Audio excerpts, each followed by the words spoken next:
na punasan natin. Carwash na rin natin yung service natin araw-araw. Ito pala mga pare ko, ipakita ko sa iyo kung ano yung loob na ito. Automatic lang siya. RAM 1500. Meron na rin siyang LCD sa loob. And ito yung cambio niya. Automatic rin. And then meron siyang compartment sa loob dito mga pare ko. Ito yung manubela niya. Okay naman siya pag sa winter kasi may heater yung manubela niya. Kakatapos natin ng punas, and then pakita ko yung sa likod mga pare ko. Sa likod, alright, malinis konti. Pwede na rin sa bakbakan. Ito yung likod niya. Ito, pwede mo siya itupi yung likod. And then ito, pwedeng mahigaan. May compartment din dito sa likod, tsaka doon.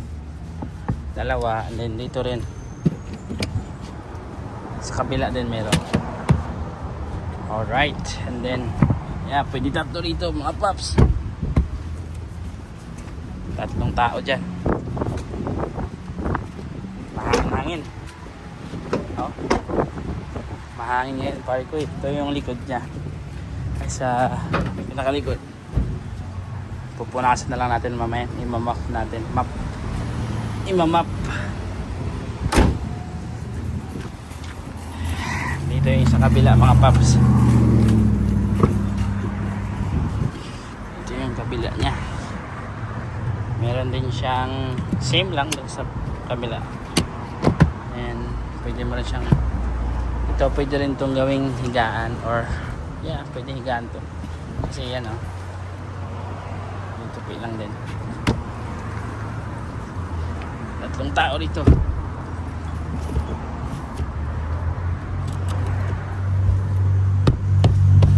Alright, that's it. It's bukas ulit bakbakan. Ito yung mukha niya mga pare ko. Ito yung sa side niya. Ito yung pinakamukha niya. 1500 na 2024 model Warlock 5.7 V8 na yung makina na ito.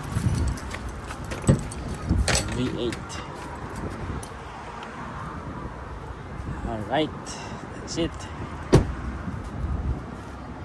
Ito yung sa mga kasama ko. Alright, magligpit na tayo ito mga pare ko.